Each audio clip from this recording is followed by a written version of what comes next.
श्रीमहागुरुभ्यो नमः। हरिः ओम्।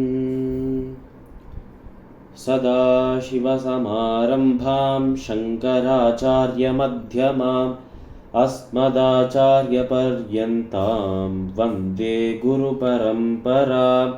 श्रुतिस्मृतिपुराणानाम् आलयं करुणालयं नमामि भगवत्पादशङ्करं लोकशङ्करम्। अपारकरुणासिन्धुं ज्ञानदं शान्तरूपिणं श्रीचन्द्रशेखरगुरुं प्रणमामि मुदान्वहम्। ராதே கிருஷ்ணா. எல்லோருக்கும் நமஸ்காரம். இந்த வீடியோவில் ஸ்ரீமத் பகவத்கீதையின் 6வது அத்தியாயமான ஆத்ம சம்யம யோகத்தில் 35வது மற்றும் 36வது ஸ்லோகங்களை விளக்கத்துடன் பார்ப்போம். ஸ்ரீ பகவானுவாச்ச அசம்சயம் மகாபாஹோ மனோ துர்நிக்ரஹம் சலம் அப்யாசேன து கௌந்தேய வைராக்யேன ச கிருஹ்யதே அசம்யதாத்மனா யோகோ துஷ்ப்ராப இதி மே மதிஹி வஷ்யாத்மனா து யததா சக்யோ வாப்தும் உபாயதஹ.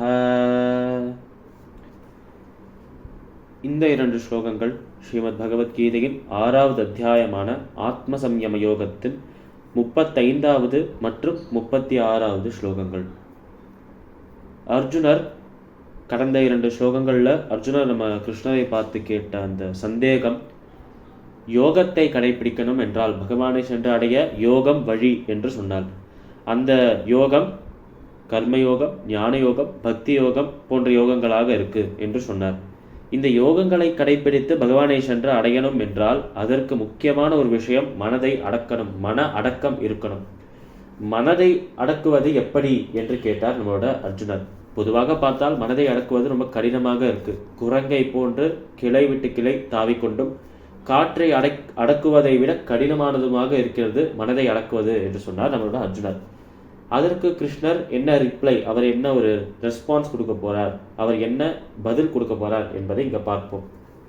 அப்போ கிருஷ்ணர் அர்ஜுனனை பார்த்து சொன்ன அந்த வார்த்தைகள், உண்மையாகவே நீ சொல்றது சத்தியம் அர்ஜுனா, நீ சொல்றது உண்மைதான் அர்ஜுனா. மனதை அடக்குவது மிக கடினமான விஷயம். ஆனால் மனதை அடக்குவதற்கு இந்த உலகத்தில் ஒரே ஒரு வழி மட்டும்தான் இருக்கிறது என்று சொல்றார். அந்த ஒரு வழிக்கு தான் அபியாசம் என்கிற சொல்லை பயன்படுத்துறார். அபியாசம் என்பது பயிற்சி, பிராக்டிஸ் என்று டிரான்ஸ்லேட் பண்ணலாம். அதனால் முதல் முறை மனதை அடக்குவது மிக கடினமாக இருக்கும். 2வது முறை கடினமாகவே தான் இருக்கும். 3வது முறை கொஞ்சம் கடினம் இல்லாமல் ஓரளவுக்கு சுலபமாக இருக்கலாம். 4வது 5வது இப்படி பல முறை நம்ம பயிற்சி செய்து கொண்டே இருக்கும்போது மனம் ஒரு இடத்திலேருந்து நழுவும் போது, டீவியேட் ஆகும்போது, இல்லை நீ இந்த இடத்துல நழுவக்கூடாது என்று அதை பிடித்து இழுப்பது தான் கட்டுப்பாட்டில் வைத்திருப்பது. அதை தான் ஆத்ம சம்யமம் என்னும் சொல்றார் நம்மளோட கிருஷ்ணர். ஆனால் மனதை அடக்குவதற்கு பயிற்சியை விட வேற வழி எதுவுமே கிடையாது, பயிற்சி ஒன்று மட்டுமே வழி என்று சொல்றார் நம்ம கிருஷ்ணர். எப்பொழுதெல்லாம் மனம் நழுவி போறதோ, எப்பொழுதெல்லாம் மனம் அலைந்து கொண்டிருக்கிறதோ அப்பொழுது அதை அலையாமல், அலைப்பாய விடாமல் தடுப்பது, அதை மீண்டும் மீண்டும் அதை அபியாசம் செய்வது, பயிற்சி செய்வது, பிராக்டிஸ் செய்வது தான் நமக்கு இருக்கும் ஒரே வழியாக இருக்கு மனதை அடக்குவதற்கு என்று கிருஷ்ணர் சொல்றார்.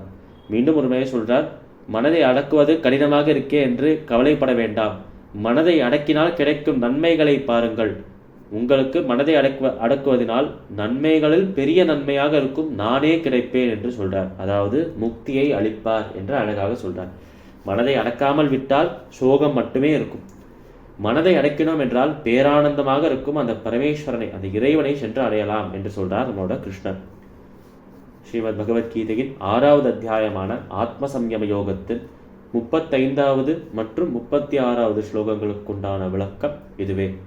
சமஸ்தலோகாக சுகினோ பவந்து. சர்வம் ஸ்ரீ கிருஷ்ணார்பணமஸ்து.